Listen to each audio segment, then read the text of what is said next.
Hello guys, yeah, I'm Tracy and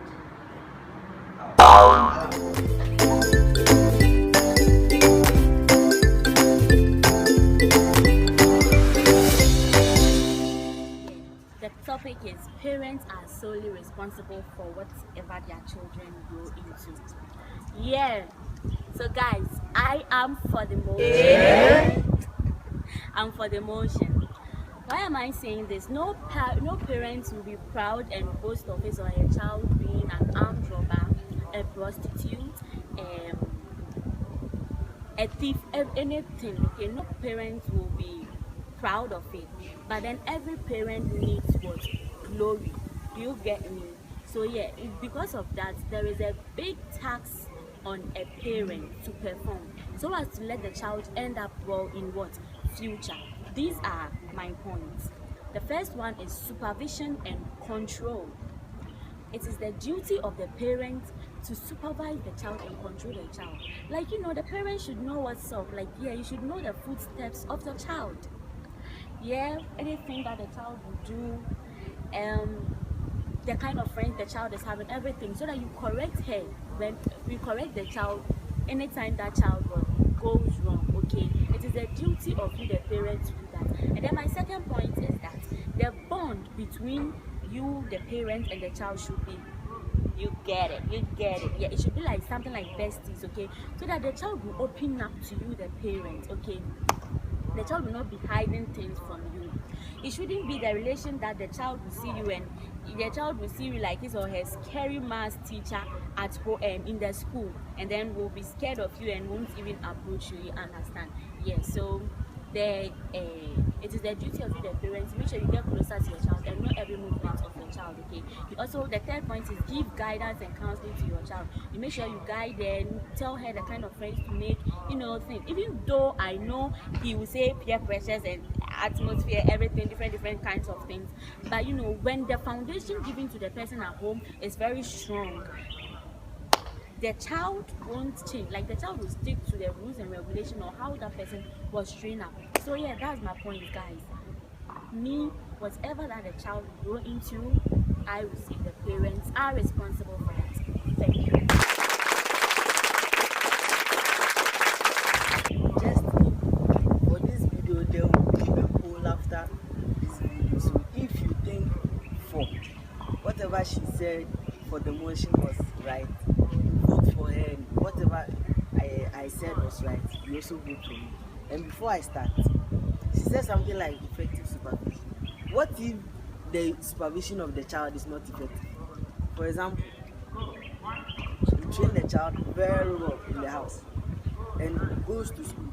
And you see, when the child goes to school, the supervision there is a little low. You can't visit your child every day at school to monitor whatever the child does at school.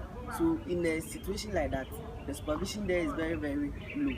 So in that case, or in that scenario, the parent won't be blamed there, because he or she thought that he was the best for the child and decided to send the child to the school, and the child went to school and misbehaved and turned out to be an armed robber, a prostitute, or a drug addict. Someone like this, my father, if you do something like this, you can't blame him, because he has paid for your education and everything, your feeding, your expenses, even the clothes you wear, he paid for them.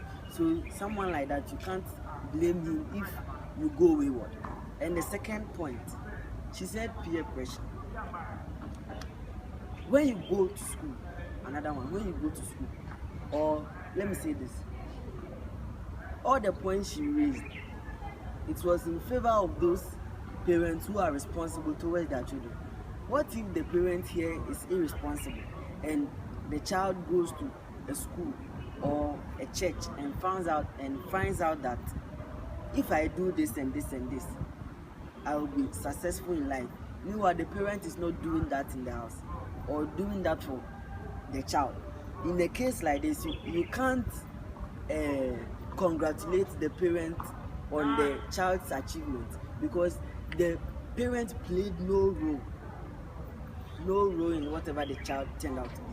So in a situation like this, once again, you can't blame the parents for whatever their children turn out to be.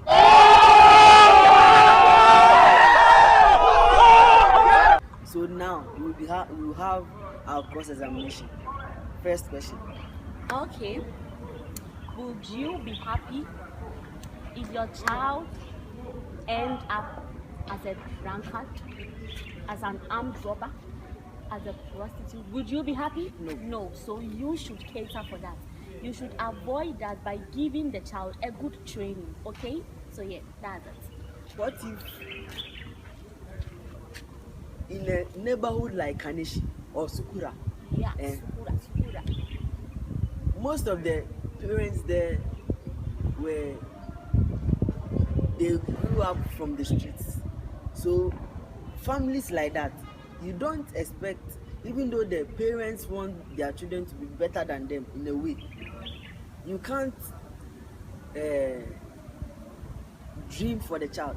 Meaning you can't say that the child will grow in a different way in that community. If that community it's full of drug addicts and armed robbers and prostitutes, the child will definitely be one of them, because that was the surrounding that he was brought up.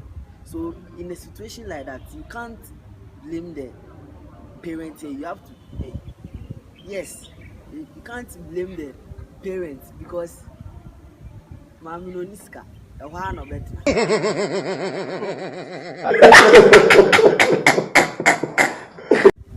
He has advised the child not to take that advice, or not to end up like those on the streets. But the child, seeing the armed robbers and the prostitutes, because they dress shabbily, he also wants to dress shabbily. So the child will also turn out to be like them. So in a situation like that, you can't blame the parents. Okay, so guys, that's his point. That's my point. Who you support? Who do you support? Just comments down below, okay? Be the judge. Be Just the judge. judge. Whatever Okr. what she said was right, or whatever if you I support said, the parents, she's lying. I'm right. Vote for me.